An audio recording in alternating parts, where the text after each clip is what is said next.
Sudah hampir 7 tahun rumah di sebelah itu kosong. Cat temboknya mulai kusam. Dedaunan kering berserakan di teras. Dan pagar besi yang dulu berwarna hijau muda kini berubah karat, kemerahan, seperti wajah yang menua tanpa sentuhan kasih.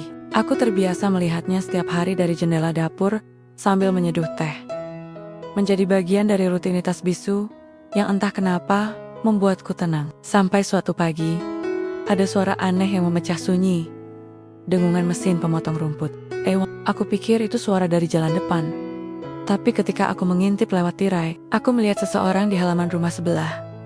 Membungkuk dan mendorong mesin berat itu pelan-pelan. Sesekali mengusap kening dengan lengan bajunya. Lelaki, rambutnya sedikit beruban, di pelipis. Bahunya lebar, tapi gerak tubuhnya tidak tergesa. Ada sesuatu yang menenangkan dari caranya bekerja. Seolah rumput yang ia potong adalah semacam ritus bukan pekerjaan, tapi cara menyambut hari. Beberapa hari kemudian, aku berpapasan dengannya. Saat membuang sampah, ia tersenyum terlebih dulu, lalu mengangguk. Senyum itu tidak lebar, tapi jujur. Ia mengenalkan diri sebagai Damar. Baru pindah kemarin lusa, Bu, katanya sopan. Saya bersih-bersih dulu. Rumah ini lama kosong ya? Aku mengangguk, dan entah mengapa, langsung menjawab. 7 tahun. Pemilik lamanya pindah ke luar negeri. Ia tampak terkejut dengan jawabanku yang begitu rinci, tapi hanya tertawa kecil dan berkata, "Wah, pasti ibu penjaga lingkungan yang baik." Aku tidak menjawab, hanya tertawa tipis, sedikit kikuk. Sudah lama tidak diajak bicara begitu. Biasanya, orang-orang hanya menyapa sebatas basa-basi. Damar berbeda, cara bicaranya hangat, tapi tidak berlebihan. Ia tidak berusaha memulai percakapan yang terlalu akrab, tapi juga tidak terasa asing. Hari-hari berikutnya, aku mulai terbiasa mendengar suaranya di pagi hari. Bukan suara mulutnya, tapi aktivitas yang ia lakukan menyiram tanaman, menyeret kursi rotan ke teras, menyalakan radio kecil dengan suara musik lama yang samar-samar terdengar hingga ke dapurku. Aku jadi menunggu momen-momen itu. Aku menyop teh lebih awal, hanya supaya bisa dayam-dayam memperhatikannya dari balik jendela. Aku tahu itu terdengar aneh, tapi ada semacam rasa nyaman yang muncul, seperti bertemu teman lama yang tak pernah kita sadari kita rindukan. Sore itu, aku melihatnya tengah berdiri di dekat pagar, menatap pohon mangga tua yang berdiri di antara halaman kami. Aku keluar dengan alasan menyiram bunga, padahal hanya ingin lebih dekat. Kami akhirnya berbicara lagi. Kali ini lebih lama. Ia bercerita bahwa ia duda. Aku tidak bertanya kenapa. Ia juga tidak bertanya apa-apa tentangku. Seolah bisa membaca dari sorot mataku bahwa aku juga sendiri. Tak perlu diucapkan. Ada hal-hal yang bisa dipahami hanya lewat diam yang seirama. Dan saat mata kami bertemu dalam sekejap yang singkat itu, aku tahu ada sesuatu yang mulai tumbuh bukan di halaman rumah, tapi di dalam diriku sendiri. Sesuatu yang sudah lama kupikir telah mati. Sejak pertemuan sore itu di dekat pagar, rasanya hari-hariku mulai bergerak sedikit lebih lambat atau mungkin justru lebih hidup. Aku tak yakin, Damar tak selalu terlihat, tapi kehadirannya seperti menempel di udara. Aku mulai menemukan diriku merapikan rambut sebelum keluar rumah, mengganti baju rumah yang biasanya kusam dengan daster yang masih rapi warnanya. Bukan karena ingin tampil cantik, aku sudah melewati masa itu, tapi karena ada perasaan halus di dada, seperti saat mendengar lagu lama yang dulu pernah punya arti. Pagi itu, angin datang lebih awal dari biasanya. Jemuranku yang baru kutata, di tali gantung mulai bergoyang keras, seperti menari tanpa irama. Aku mempercepat langkah untuk menyelamatkan beberapa helai baju, tapi spray putihku terlepas lebih dulu. Terbang melayang melewati pagar, mendarat di halaman sebelah. Aku menghela napas, pasrah. Kain itu cukup besar, pasti terlihat. Tapi aku ragu untuk mengetuk pintunya. Belum sempat aku memutuskan, Damar keluar dari pintu depan. Spray itu sudah terlipat rapi di lengannya. Angin pagi-pagi sudah nakal. "Ya," katanya ringan, sambil tersenyum. Ia berdiri di balik pagar, tapi aku merasa seperti sedang disorot matahari langsung. Entah kenapa, pipiku menghangat. Aku menerima kain itu, mengucapkan terima kasih pelan. Ia tidak langsung masuk. Mangga di pohon itu sudah mulai berbunga. Ya, tanyanya, sambil menunjuk ke pohon tua yang kami bagi. Aku mengangguk, tahun lalu tak banyak berbuah, mungkin sekarang gilirannya memberi. Seperti manusia, kadang butuh waktu diam, sebelum bisa memberi lagi. Kalimatnya membuatku terdiam sejenak. Ada sesuatu dalam suaranya, seperti seseorang yang sedang berbicara tentang hal lain selain pohon mangga. Dan untuk alasan yang tidak ku mengerti, aku merasa kalimat itu menusuk lembut di dalam. Sejak hari itu, percakapan kami mulai mengalir seperti selokan kecil yang tidak deras, tapi cukup untuk membuat tanah tetap hidup. Ia sesekali datang membawakan hasil kebunnya, beberapa cabai, daun salam, tomat, yang masih ada tanah menempel di ujungnya. Kadang kami bertukar makanan. Aku membuat sayur lodeh. Ia membalas dengan ikan bakar bumbu yang ia racik sendiri. Tapi semua tetap di pagar. Belum pernah satupun dari kami masuk ke rumah yang lain. Ada semacam cohabitation di antara kami, yang justru membuat semuanya terasa lebih dalam. Tidak ada gombalan, tidak ada janji, tapi cara ia menatapku saat aku menerima kirimannya, atau cara ia memperhatikan jemuranku kalau angin mulai nakal lagi, semua itu seperti bahasa sunyi yang hanya kami berdua pahami. Dan malam itu, saat aku duduk sendirian di ruang tengah, menyulam taplak yang belum selesai sejak 3 tahun lalu, aku sadar, aku mulai menunggu. Bukan hanya sprei yang terbang, tapi hatiku pelan-pelan seperti ikut terbawa angin. Sejak sprei itu terbang, dan Damar mengembalikannya dengan senyum di tangannya, jarak di antara kami perlahan mengendur. Masih ada pagar, masih ada batas, tapi tidak lagi setajam dulu. Rasanya seperti sedang menonton 2 orang menari di lantai kayu tua pelan. Hati-hati, tapi pasti. Dan meskipun tak ada musik, langkah kami seperti seirama. Aku mulai terbiasa melihat tubuhnya yang tinggi, berdiri di bawah pohon mangga. Kadang hanya diam, sambil memandangi langit. Ada sore-sore ketika ia memanggilku, hanya untuk menanyakan hal sepele seperti apakah serai bisa ditanam dari batang sisa dapur. Aku tahu ia tahu jawabannya, tapi aku tak membantah. Aku pun menjawab seolah-olah tak tahu. Ia hanya ingin aku berdiri di dekatnya lebih lama. Hari itu langit agak redup, seperti menahan hujan yang tak kunjung turun. Aku baru saja menaruh loyang berisi puding labu ke dalam kulkas saat terdengar suara panggilan pelan dari luar. Damar berdiri di pagar, mengangkat keranjang kecil berisi jagung muda. Ada lebih, panennya kebanyakan. Mau dibagi? Aku menggok dan keluar. Menerima keranjang itu, kami duduk di bangku kayu di bawah pohon mangga. Awalnya hanya beberapa menit, tapi matahari pelan-pelan lenyap, dan obrolan kami tak juga habis. Topiknya loncat kemana-mana, dari masa sekolah, makanan favorit, hingga siapa yang pertama kali mengajari kami masak. Ia bercerita tentang ibunya yang keras tapi sabar. Dan aku pun bicara tentang suamiku yang dulu terlalu diam untuk dikenang. Terlalu lama. Saat aku hendak berdiri untuk pamit, aku sedikit terpeleset oleh akar pohon yang mencuat. Damar dengan refleks mengulurkan tangannya, menggenggam lengan atasku dengan cepat. Sekejap, tapi cukup untuk membuat tubuhku membeku. Aku bisa merasakan detak jantungku sendiri di tenggorokan. Ia tidak langsung melepas genggaman itu, dan aku tidak menarik diri. Dalam diam itu, senja berubah jadi malam. Angin membawa suara jangkrik, dan udara jadi sedikit lebih dingin. Tapi di antara kami, ada kehangatan aneh yang sulit dijelaskan. Kami tidak bicara, tidak tertawa, jarak membawa. Tapi ketika aku duduk kembali, lebih dekat dari sebelumnya, dan ia menyender pelan ke sandaran bangku, aku tahu kami telah melewati sebuah batas yang tak terlihat, namun terasa jelas di dada. Apa yang terjadi malam itu bukan tentang apa yang kami lakukan, tapi apa yang kami biarkan terjadi. Bukan karena kebetulan, tapi karena kami tidak ingin lagi berpura-pura. Tubuh kami menemukan caranya sendiri untuk berbicara. Tak ada kata-kata, tak ada janji, tapi aku mengerti. Dan aku yakin ia juga mengerti. Kami tidak lagi sendirian. Ketika aku pulang malam itu, langkahku pelan, tapi tidak ragu. Kunci rumah terasa lebih ringan di tanganku. Pintu terbuka ke dalam rumah yang masih sama. tapi tidak lagi terasa sepi. Di dalam diriku, ada sesuatu yang berubah, bukan seperti api yang membakar, tapi seperti bara yang perlahan tumbuh hangat, sesuatu yang tak bisa kutolak, bahkan jika aku mencoba.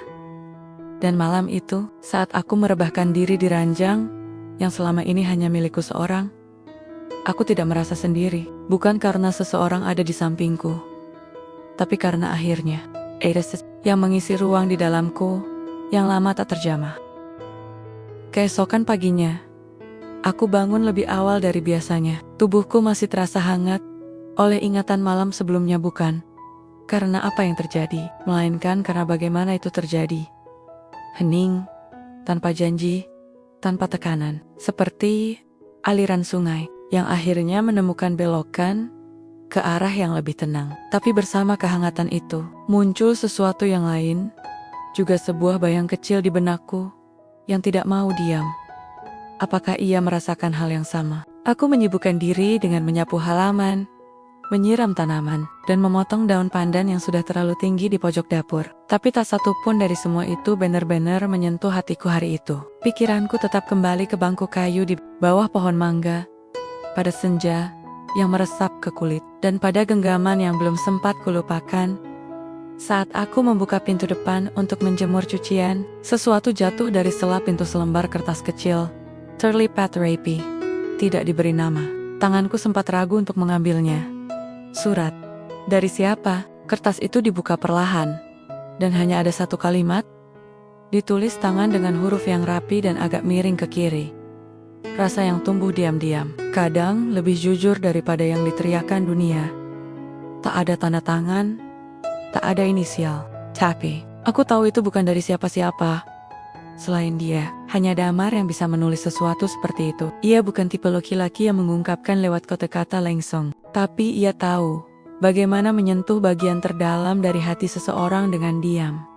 Dengan ketepatan, aku duduk di anak tangga teras, memandangi kertas itu lama sekali. Rasanya seperti disentuh dan dibiarkan begitu saja. Ada manis yang samar, tapi juga getir, yang tak bisa dijelaskan. Mengapa ia tak mengaku? Mengapa ia menyampaikannya lewat kertas, bukan langsung? Mungkin ia belum yakin. Atau mungkin ia takut. Seperti aku, kami berdua bukan lagi muda. Kami sudah tahu bahwa rasa bisa tumbuh dan bisa juga layu, bahwa setiap kedekatan punya potensi menyakitkan, dan bahwa cinta pada Yusha Komi bukan lagi perkara kupu-kupu di perut, melainkan keberanian untuk diam bersama tanpa merasa sepi. Tapi tetap saja, surat itu mengusikku. Ia menumbuhkan harapan, sekaligus pertanyaan. Aku ingin bertanya langsung, ingin tahu maksudnya. Tapi bagian dari diriku juga ingin membiarkannya begitu saja, seperti bunga liar yang tumbuh di sela-sela tembok. Tak perlu dipetik, cukup dinikmati dari jauh. Hari itu, aku tak melihat Damar keluar rumah. Tak ada suara cangkul, tak ada musik dari radionya, tak ada sapaan dari pagar. Seolah ia sengaja memberi jarak, atau mungkin sedang menunggu aku yang memulai. Tapi aku terlalu lama berdiri di ambang pintu, terlalu takut melangkah. Dan malam itu, untuk pertama kalinya sejak kami mulai dekat, aku tidur dengan dada yang sedikit berat. Bukan karena kecewa, tapi karena hati yang baru belajar berharap selalu berisiko terluka. Hari-hari berikutnya berjalan pelan, seperti gerimis yang turun tanpa suara. Surat itu masih kusimpan di dalam buku resep lamaku, diselipkan di antara halaman berisi catatan membuat perkedel kentang. Setiap kali kubuka buku itu, aroma kertas tua dan tinta yang nyaris pudar mencampur dengan rasa gugup yang diam-diam tumbuh. Tapi aku belum membalas, belum juga menanyakannya. Mungkin karena aku tak tahu bagaimana. Damar pun tetap tenang di batas yang kami diamkan bersama. Ia menyapaku seperti biasa, mengangkat tangan dari halaman, menyodorkan hasil kebunnya dari balik pagar. Tapi tak ada lagi obrolan panjang di bawah pohon mangga. Tidak ada lagi malam yang tak sengaja terlalu larut. Seolah surat itu menjadi jembatan yang justru membuat kami berdiri, ragu di kedua ujungnya. Aku mengira semuanya akan tetap seperti itu, tenang, gantung, sampai sebuah telepon dari anakku datang, mengubah nadaku, mengacak isi kepalaku. Aku mau pulang, Bu, katanya. Suaranya terdengar lebih dewasa dari terakhir kami bicara. Beberapa minggu aja, lagi cuti kerja. Lidahku sempat keluh sebelum menjawab. Tentu, rumah ini selalu terbuka buat kamu. Tapi saat telepon ditutup dan rumah kembali sunyi, aku duduk di kursi rotan dengan napas yang tidak biasa. Bukan karena lelah, tapi karena takut. Aku sudah lama sendiri, terlalu lama. Mungkin rumah ini sudah terbiasa tenang, kosong, dan kini tidak lagi netral. Ada jejak Damar di halaman, ada suratnya di dalam buku. Ada senja yang tak selesai. Anakku tak tahu itu. Ia belum pernah bertemu Damar. Ia masih mengingat ibunya yang tak pernah membuka pintu pada siapapun sejak ayahnya meninggal, dan sekarang, saat ia pulang, ia akan melihat bahwa ibunya tak sepenuhnya sendiri lagi, tapi juga belum benar-benar bersama siapapun. Aku tak tahu bagaimana menjelaskannya. Bagaimana menjelaskan sesuatu yang belum sempat diberi nama, yang masih tergantung antara isyarat dan rasa malu. Apakah aku harus memperkenalkannya? Apakah Damar akan siap? Apakah aku sendiri siap? Petang itu, aku duduk di teras, menatap pagar yang selama ini menjadi batas sekaligus jembatan. Damar keluar membawa sapu, menyapuku dengan senyum singkat. Aku hanya membalas dengan anggukan kecil. Tidak ada percakapan, tapi saat pandangan kami bertemu, ada kekhawatiran yang singgah di matanya. Sialah ia tahu, ada sesuatu yang akan mengubah ritme tenang kami. Dan memang benar, hari-hari kami yang biasa itu sebentar lagi akan berubah. Anakku akan pulang, dan aku untuk pertama kalinya dalam waktu yang sangat lama merasa seperti remaja yang menyembunyikan sesuatu dari orang tuanya. Padahal yang kusembunyikan hanyalah rasa yang tumbuh dan belum tahu harus kemana. Malam sebelum anakku tiba, aku membersihkan rumah dengan semangat yang tidak biasa. Aku mencuci ulang gorden, menyikat lantai kamar, dan bahkan menyusun ulang bumbu dapur yang biasanya kubiarkan. Parent, bukan karena rumah ini kotor, tapi karena aku gelisah. Terlalu banyak hal yang berseliweran di kepalaku. Bagaimana aku akan menjelaskan keberadaan Damar? Apakah aku harus menjelaskannya, atau membiarkan semuanya tetap samar, seperti yang selama ini kami jalani? Pagi itu, saat sedang mencuci piring, terdengar suara dari pagar. Damar, ia berdiri, sambil membawa 2 pot kecil berisi tanaman herbal. Untuk dapurmu, biar lebih segar katanya. Ucapnya pelan, dengan senyum kecil yang biasa. Tapi entah kenapa, pagi itu senyum itu justru menggangguku. Aku mengangguk singkat. Terima kasih, anakku datang. Hari ini, wajahnya berubah sesaat. Sekilas. Tapi cukup untuk membuatku ingin menarik kembali ucapanku. Aku tahu maksudku bukan untuk menjauhkan. Tapi mungkin ia menangkapnya seperti itu. Ia menatap pot di tangannya sejenak, lalu meletakkannya di pinggir pagar tanpa kata. Aku ingin mengatakan sesuatu untuk meluruskan, tapi lidahku kaku. Dan saat ia melangkah pergi tanpa menoleh, aku berdiri membeku. Tangan masih basah oleh sabun. Di dapur, aku kembali ke tumpukan piring. Tapi tanganku gemetar saat menyentuh satu piring kecil dari keramik putih. Itu piring kesukaanku. Aku menyimpannya hanya untuk tamu khusus. Dan pagi itu, entah kenapa, piring itu jatuh. Retak, tidak hancur. Hanya retak besar melintang dari pinggir ke tengah. Seperti hatiku, aku terduduk di lantai dapur. Bukan karena piring itu, tapi karena aku lelah menyimpan semuanya di dalam. Lelah dengan rasa yang tumbuh, tapi belum bisa ditanam dengan utuh. Hubungan ini, aku sadari, masih berdiri di atas kehati-hatian. Terlalu banyak ruang kosong yang kami biarkan tak tersentuh. Aku mulai bertanya-tanya, apakah ini semua hanya semacam pelarian bagiku? Dan baginya, 2 orang dewasa yang kesepian, saling menemukan karena keadaan. Apakah itu cukup, atau hanya nyaman, tapi tidak kuat? Tapi aku tahu, ada hal yang tidak bisa dibohongi. Cara ia menatapku, cara ia mendengarkan, bahkan saat aku hanya diam. Itu bukan kenyamanan kosong, tapi tetap saja, saat luka masa lalu belum sembuh sepenuhnya, kita bisa melihat ketulusan sebagai ancaman. Hari menjelang siang, aku menyeka air mata. menyimpan kembali piring yang retak itu ke rak. Aku tak sanggup membuangnya, mungkin karena aku tahu, seperti hubungan kami, piring itu belum pecah, hanya retak. Dan retak bukan berarti hancur. Retak hanya tanda bahwa sesuatu pernah jatuh, tapi masih bisa diselamatkan. Dan saat bel rumah berbunyi, menandakan anakku telah sampai, aku menarik napas panjang. Hari ini akan menjadi ujian, bukan hanya bagiku dan anakku, tapi juga untuk sesuatu yang belum berani ku sebut cinta, tapi sudah terlalu dalam untuk disebut kebetulan. Kedatangan anakku membawa kegembiraan yang aneh. Rumah kembali ramai oleh suara kaki di lantai, tawa kecil di ruang makan, dan cerita-cerita yang tak selesai di meja makan malam. Tapi di sela-sela kebersamaan itu, aku seperti terbelah. Ada dari diriku yang kembali menjadi ibu, peran yang ku kenal baik, aman, dan bisa kulakukan dengan mata tertutup. Tapi bagian lain dari diriku tetap diam, menanti di sisi yang tak bisa dijelaskan. Selama 2 hari pertama, aku tidak melihat Damar. Mungkin dia sengaja menjauh, memberi ruang.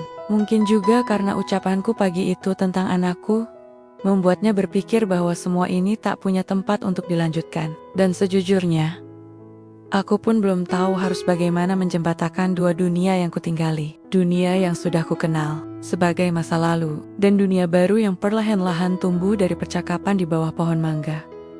Sore itu langit terlihat muram sejak siang. Anakku keluar untuk bertemu teman lamanya di kota. Aku menyendiri di rumah, menyapu teras yang basah oleh embun, dan menyiapkan makan malam yang tak sepenuhnya kusentuh. Ketika hujan turun tiba-tiba, deras dan berisik seperti air yang menumpahkan seluruh beban langit. Aku berdiri di jendela, hanya memandangi tetesan yang turun membasahi halaman. Saat itulah aku melihat sosoknya, Damar. Ia tengah berusaha menarik terpal yang menutupi tumpukan kayu di pojok halamannya. Hujan turun deras sekali. Tubuhnya sudah basah. Ia melihat ke arah rumahku sesaat, lalu kembali menarik tali tambat yang sudah lepas. Aku tak tahu apa yang mendorongku. Mungkin rasa bersalah, mungkin rindu, atau keduanya yang tak lagi bisa kubedakan. Aku keluar sambil membawa handuk kecil dan memanggil namanya dari balik pagar. Suaraku nyaris tenggelam oleh hujan, tapi ia menoleh. Sekilas, tak ada senyum, tapi ada sorot yang terbuka samar, seperti cahaya dari lampu minyak tua. Aku membuka pagar, sesuatu yang belum pernah kulakukan selama ini, dan mempersilahkannya masuk ke teras. Kami duduk berdua, basah dan diam. Tanganku menyodorkan handuk kecil yang tak banyak membantu. Ia menerimanya seperti menerima maaf. Tak satu pun dari kami memulai percakapan, tapi hujan membuat dunia di luar berhenti, menyisakan ruang hanya untuk kami berdua. Aku pikir kamu marah, katanya akhirnya, pelan. Aku pikir kamu pergi, jawabku nyaris bersamaan. Kami tertawa kecil, bukan tawa lega, tapi tawa yang muncul karena tak tahu lagi harus apa. Lalu diam kembali, tapi bukan diam yang janggal, diam yang penuh makna, seperti dua halaman kosong yang akhirnya bertemu dan tahu bahwa mereka ditakdirkan ditulisi bersama. Hujan tak kunjung reda, dan malam datang terlalu cepat. Bayuku lembab, tubuhku dingin. Yang terjadi malam itu tak butuh penjelasan, tak butuh kata cinta, tak butuh rencana. Yang kami miliki hanya waktu yang terus berjalan, dan keberanian untuk akhirnya tidak saling menyangkal. Saat aku menutup pintu malam itu, membiarkannya pergi kembali ke rumahnya yang sunyi, aku bersandar di daun pintu dengan dada yang perlahan terasa utuh. Untuk pertama kalinya, aku tidak merasa bersalah karena merindukan seseorang. Dan itu, bagiku, adalah keintiman paling dalam yang pernah kurasakan sejak bertahun-tahun. Keesokan paginya, teras masih lembab oleh sisa hujan malam tadi. Sinar matahari menembus daun pohon mangga, menciptakan bayangan bergetar di atas lantai keramik. Aku duduk di kursi rotan sambil menyesap teh hangat. Tapi benakku tidak dicangkir. Masih ada rasa yang tertinggal dari malam sebelumnya. Rasa yang tidak ingin terlalu cepat kuterjemahkan, tapi juga tak bisa lagi kuingkari. Ada sesuatu yang berubah sejak malam itu. Tidak besar, tidak dramatis, tapi cukup untuk membuatku merasa tidak lagi berdiri sendirian di teras hidupku. Belum ku kenal seutuhnya. Tapi aku mulai percaya bahwa yang kami jalani bukan lagi sekadar pelarian. Ada niat yang tumbuh, ada arah yang samar, tapi cukup jelas untuk diikuti. Namun seperti biasa, saat hati mulai tenang, hidup mengetuk dengan cara yang tak terduga. Siangnya, aku sedang menyiapkan makan siang untuk anakku ketika suara klakson terdengar. Dari luar, aku mengintip dari jendela. Sebuah mobil asing berhenti di depan rumah Damar. Dari dalamnya, keluar seorang perempuan, sekitar awal 40-an, berpenampilan rapi, wajahnya tenang, tapi membawa sorot yang tajam. Ia berdiri di depan gerbang Damar dan mengetuk dengan tempo yang tak sabar. Beberapa menit kemudian, Damar keluar. Wajahnya kaget, lalu berubah tegang. Mereka berbicara, tak terdengar jelas. Hanya isyarat tubuh yang bisa kutangkap, gerakan tangan, ekspresi yang ditahan, dan 1-2 kalimat yang diucapkan dengan cepat. Aku mundur dari jendela. Rasanya seperti sedang mengintip kehidupan orang lain, tapi juga tidak bisa memaksakan diri untuk tidak peduli. Sore harinya, Damar tak tampak di halaman. Tak ada suara radio. Tak ada sapaan, hanya bayang samar perempuan. Itu yang terus menghantui pikiranku. Malamnya, ia mengirim pesan singkat. Baru kali ini kami saling mengirim pesan. Dan kalimatnya pun terasa asing di layar kecil ponselku. Kalau kamu punya waktu besok sore, aku ingin menjelaskan sesuatu. Aku membaca pesan itu 3 kali sebelum membalas. Datang saja. Dan ia datang dengan langkah pelan, wajah lelah, dan suara yang sedikit berat. Ia duduk di teras, tempat yang sama, tempat kami berbagi hujan. Tapi kali ini, udara terasa kering. Tak ada suara jangkrik, hanya jantungku yang berdetak terlalu keras di dada.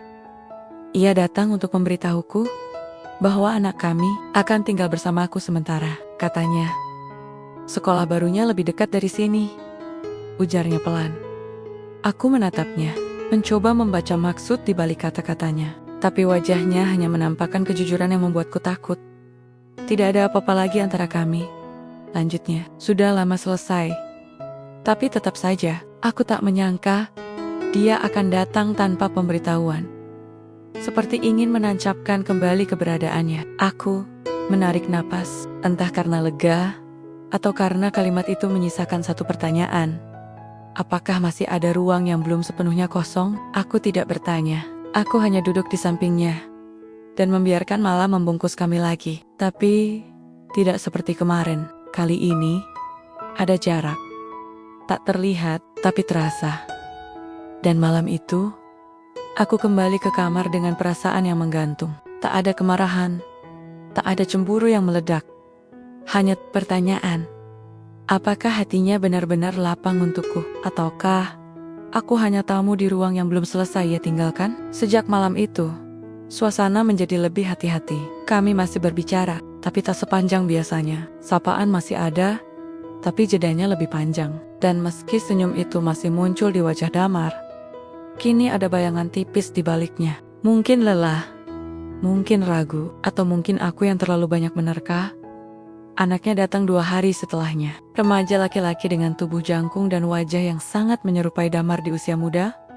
Aku yakin, aku melihat mereka dari balik jendela saat sedang menyiram tanaman. Damar tampak berbeda, lebih ringan, lebih hidup. Ia mengangkat kardus dari bagasi mobil anaknya, menunjuk ke arah kamar, lalu tertawa ketika anak itu berseru. Mungkin soal betapa kecilnya kamar yang akan jadi tempat tinggal sementaranya.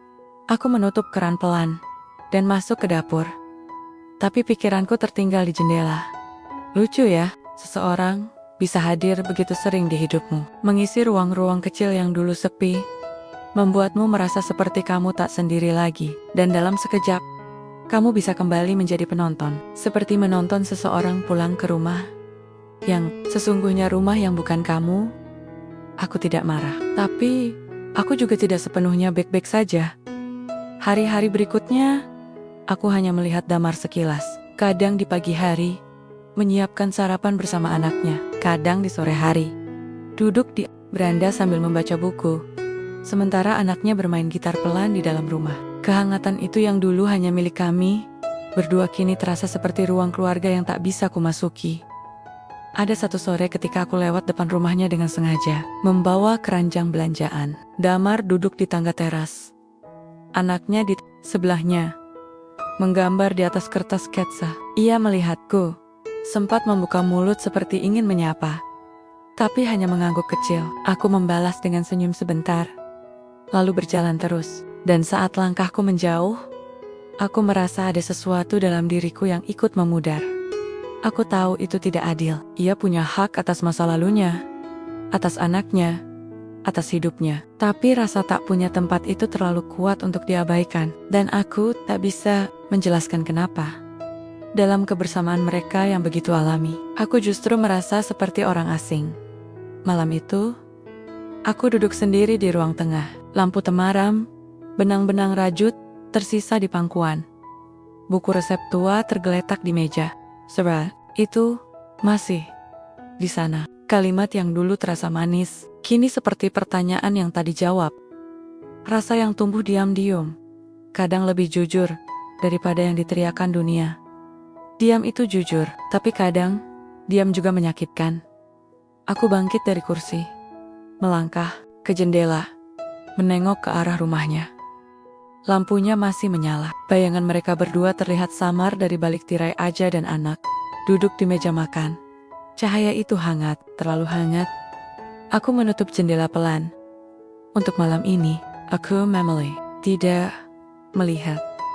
Malam itu, aku menemukan undangan reuni dari grup alumni lama yang sudah berdebu di ponselku. Pesan itu sebenarnya sudah kuketahui sejak beberapa hari sebelumnya, tapi baru kali ini aku membuka dan membacanya dengan sungguh-sungguh.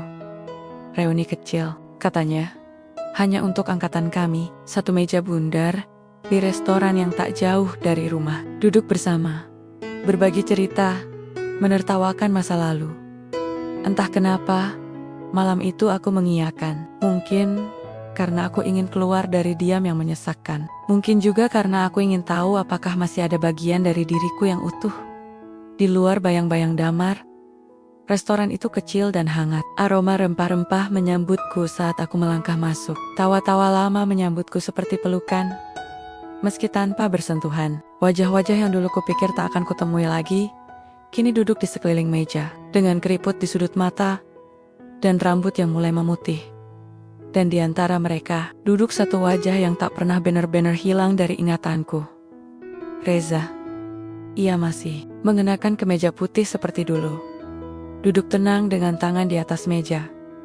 Senyum yang sama tenang dan tahu terlalu banyak. Ia menatapku lama, sebelum akhirnya berdiri dan menyodorkan tangan. Seolah tahun-tahun tak pernah benar-benar memisahkan kami. Masih suka teh panas, tanpa gula? Tanyanya pelan, saat aku duduk di kursi di sebelahnya. Aku tertawa kecil. Masih, jawabku. Tapi sekarang, kadang pakai madu. Kami berbincang, awalnya basa-basi. Lalu mulai menyentuh kenangan lama, tentang rencana pernikahan yang tak pernah sempat terjadi.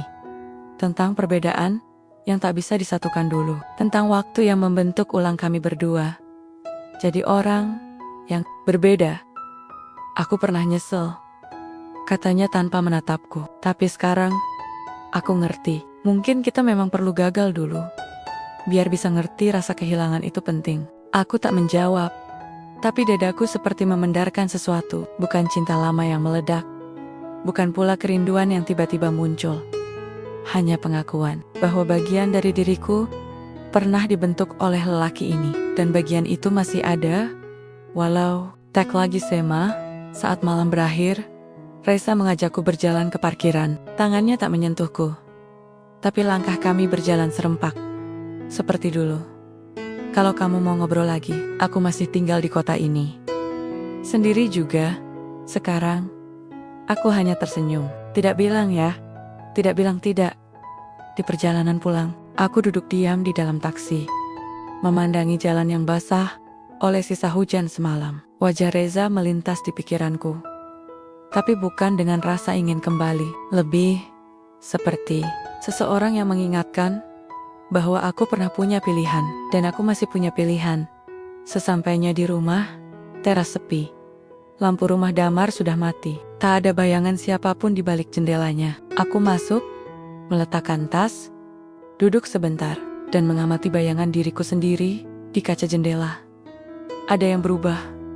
Bukan karena Reza, tapi karena aku sadar. Selama ini mungkin aku terlalu menunggu Damar untuk membuka pintunya. Padahal aku pun berhak menentukan kemana langkahku pergi.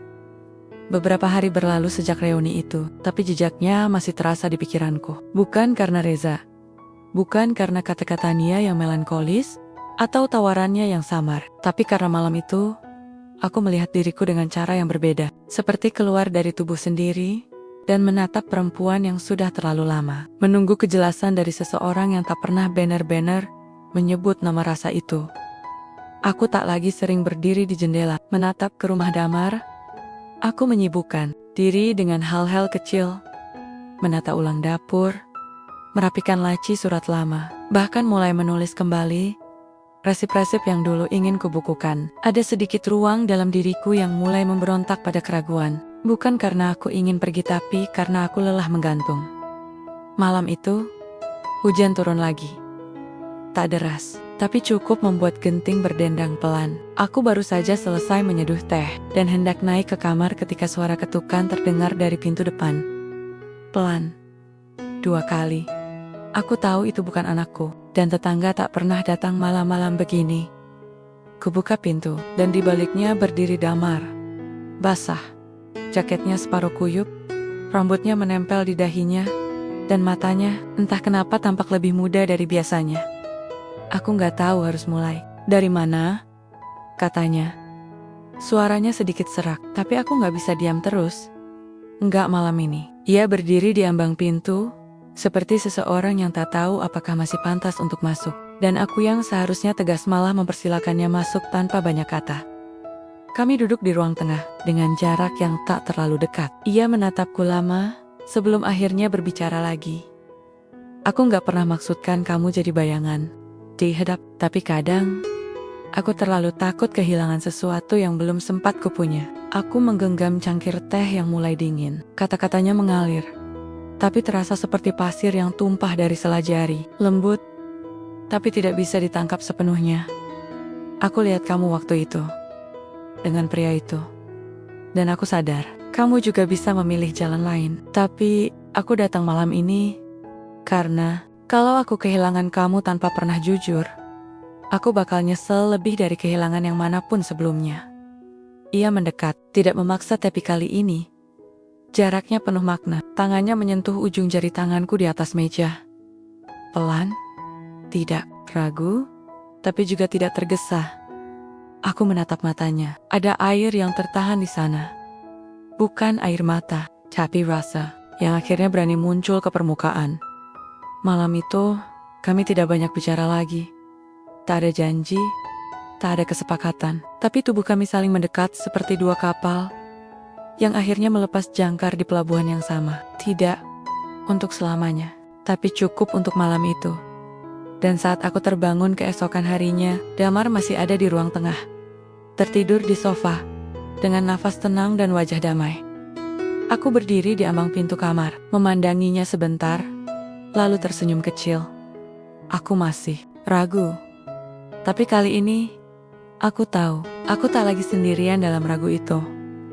Pagi itu, aroma kopi dari dapur datang sebelum langkah kaki Damar terdengar. Ia bangun lebih dulu, membuat 2 cangkir, dan menyusunnya rapi di meja makan, seperti sudah lama mengenal pagi-pagiku. Aku dengan rambut masih berantakan, mengenakan sweater lama, dan dia hanya tersenyum kecil, seperti seseorang yang diam-diam ingin tinggal, tapi belum tahu bagaimana caranya.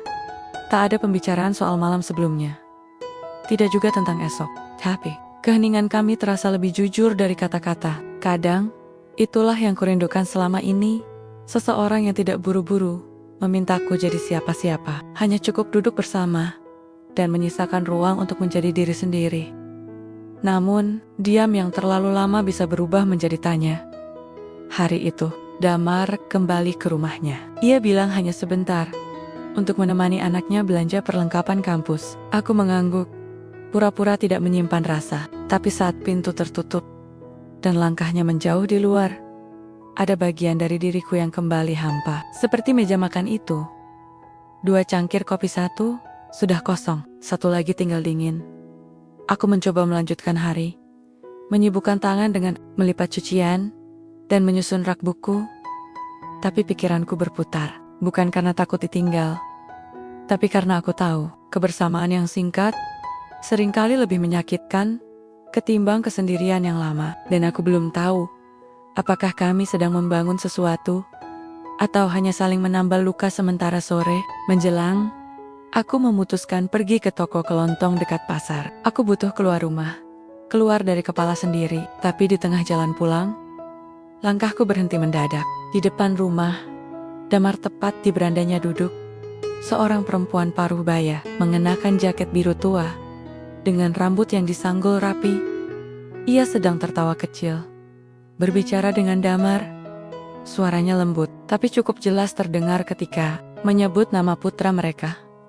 Bukan hanya perempuan itu yang membuatku berhenti, tapi caranya menatap Damar dengan mata yang mengenal. Dan caranya Damar menjawab, dengan wajah yang tak pernah ia pakai saat bersamaku. Wajah masa lalu, wajah yang dulu pernah mencintai. Aku tidak menunggu lama, tidak juga mendekat. Aku hanya berbalik arah, melangkah cepat menuju rumah, membawa kantong belanjaan yang rasanya semakin berat di tangan. Sesampainya di rumah, aku letakkan semua barang di dapur. Lalu duduk, tidak menangis, tidak marah, hanya diam. Karena aku tahu, yang membuat hati patah bukan karena seseorang kembali ke masa lalunya, tapi karena kita tidak tahu apakah sejak awal kita memang pernah menjadi bagian dari masa depannya. Malam itu, ponselku diam, tidak ada pesan dari Damar, tidak ada ketukan di pintu, dan aku tidak menunggunya. Aku hanya menyeduh teh, menuangkannya ke cangkir sendiri, dan duduk di teras. Menatap langit yang kali ini tak bertabur bintang, hanya mendung yang menggantung, seperti perasaan yang tak jadi hujan. Pagi berikutnya datang tanpa berita, dan ketika siang menjelang, aku sudah tak menoleh lagi ke jendela. Sesuatu dalam diriku mulai menyusun pagar pelen-pelen.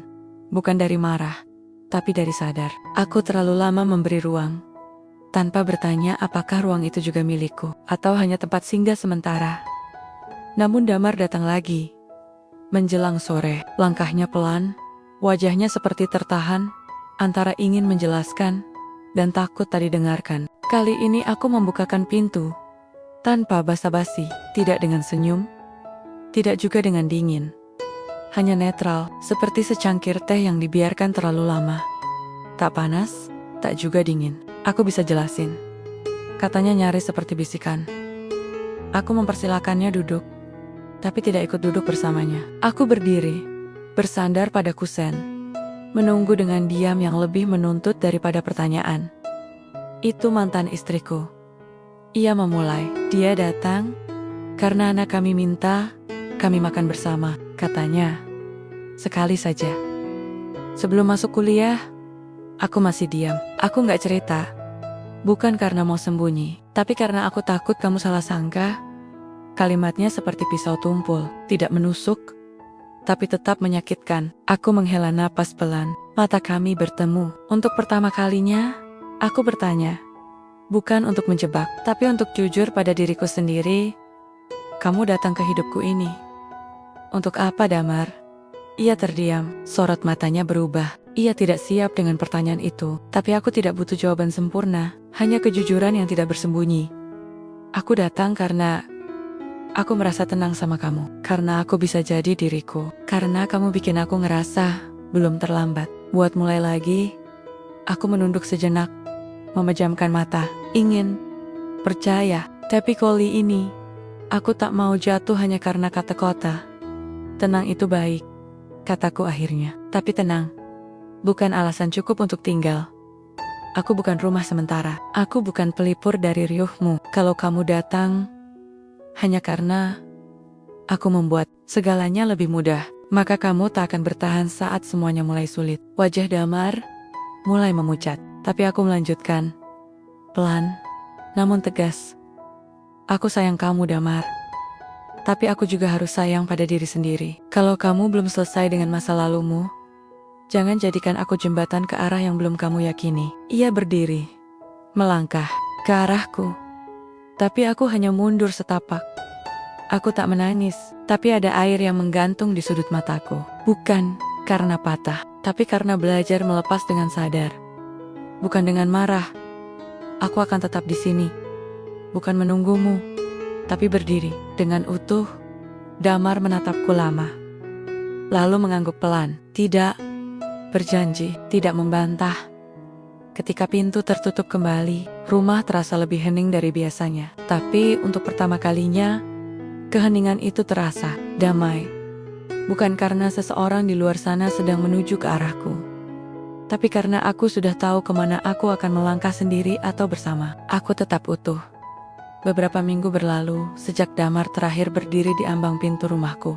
Dan selama itu pula, aku belajar membangun ulang rutinitas yang sempat dibentuk atas kehadirannya. Awalnya terasa ganjil. Menyeduh satu cangkir teh, membuka pintu tanpa harapan akan ketukan, menata ruang tamu tanpa alasan agar terlihat rapi. Tapi pelan-pelan, aku menikmati ritme baruku. Seperti tubuh yang mulai mengingat cara bernafas tanpa dibantu. Aku tidak menutup hati, tapi aku juga tidak mencarinya. Damar tidak muncul, tidak juga mengirim kabar. Dan aku tidak mengutuk itu. Mungkin dia sedang membereskan apa yang harus dibereskan dalam hidupnya. Atau mungkin dia memilih untuk diam, karena itu yang paling bisa ia berikan. Yang jelas, aku tidak duduk menunggu. Aku justru mulai berjalan. Suatu pagi, aku pergi ke perpustakaan kota, tempat yang dulu sering kuabaikan, karena terlalu larut dalam urusan rumah, anak dan kesepian yang terlalu sibuk menjerat. Kini, tempat itu seperti ruang baru yang segar. Aku mendaftar menjadi relawan di sana, membantu merapikan rak-rak buku, bahkan ikut membacakan cerita untuk anak-anak sekolah yang datang berkunjung. Di tengah kegiatan itu, aku bertemu dengan seseorang. Bukan pria, tapi seorang perempuan, muda lincah, rambutnya dipotong sebahu, dan selalu berbicara cepat seperti pikirannya. Tak sempat mengantre. Namanya Laras. Ia bilang, dia menulis buku anak-anak dan sedang mencari inspirasi dari cerita-cerita orang yang jarang didengar. Kamu pasti punya cerita yang menarik, katanya suatu sore. Kelihatan dari cara kamu diam aja, kayak lagi nyimpan banyak hal. Aku hanya tertawa pelan, tapi entah kenapa, aku tak merasa terganggu. Ada sesuatu dari cara Laras menatapku, bukan mengasihani, bukan penasaran, tapi tulus. Seperti ingin mengenal, bukan menggali. Kami jadi sering berbincang tentang banyak hal. Tentang kesendirian yang tidak selalu berarti sepi. Tentang masa lalu yang tidak perlu disesali. Tentang cinta yang kadang datang bukan untuk dimiliki, tapi hanya untuk mengajarkan cara mencintai. Dan di antara pertemuan itu, aku mulai menulis lagi. Bukan resep, tapi cerita tentang seorang perempuan yang kehilangan, lalu menemukan dirinya kembali di tengah sunyi. Tokoh yang tak sempurna, tapi utuh. Malam-malamku kini tak lagi terisi rindu, tapi keinginan untuk tumbuh. Dan itu lebih menenangkan dari apapun. Suatu sore, saat hujan turun pelan, dan aku sedang menyalakan lampu ruang tamu, ponselku bergetar. Sebuah pesan masuk. Apakah kamu masih ingin aku datang? Meski kali ini aku belum bisa menjanjikan arah. Dari Damar. Aku membaca pesan itu sekali, lalu meletakkan ponsel di meja, tidak membalas. Aku tidak marah, aku hanya tidak ingin lagi menunggu jawaban yang belum benar-benar utuh. Aku duduk di dekat jendela, menatap rintik hujan yang jatuh perlahan. Dan untuk pertama kalinya, aku sadar, hujan tak lagi membuatku berharap. Ia hanya hadir, seperti hidup, dan aku pun begitu. Pagi itu berbeda, udara lebih ringan, dan daun-daun di pohon mangga tampak menari pelan seperti sedang mengangguk padaku. Sudah lama aku tidak duduk di bawahnya, tempat yang dulu selalu jadi ruang menunggu sawar, menunggu suara langkah, menunggu perasaan yang tak kunjung jelas arahnya. Aku duduk di sana, mengenakan kemeja putih longgar dan celana kain yang biasa kupakai ke perpustakaan. Di pinggangku ada naskah setebal hampir 100 halaman, Cerita yang kutulis diam-diam selama beberapa bulan terakhir, tentang pertemuan, kehilangan, dan perjalanan pulang ke diri sendiri.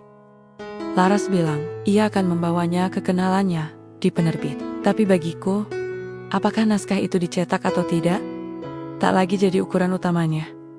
Yang penting, aku selesai menuliskannya, dan menyelesaikan sesuatu. Ternyata juga cara mencintai diri. Ponselku tak berbunyi hari ini, dan aku tidak menunggunya. Bukan karena damar tak penting lagi, tapi karena aku sudah tahu bahwa beberapa cinta tidak ditakdirkan untuk menjadi tempat tinggal melainkan persimpangan. Kadang, kita bertemu seseorang hanya untuk mengingatkan bahwa kita masih hidup, masih mampu merasa, masih sanggup terluka, dan tetap pulih. Pintu pagar berbunyi pelan. Aku menoleh. Damar. Ia berdiri diam, tidak melangkah masuk, hanya menatapku dari jarak yang cukup untuk menjaga ruang. Aku mau pamit baik-baik, katanya.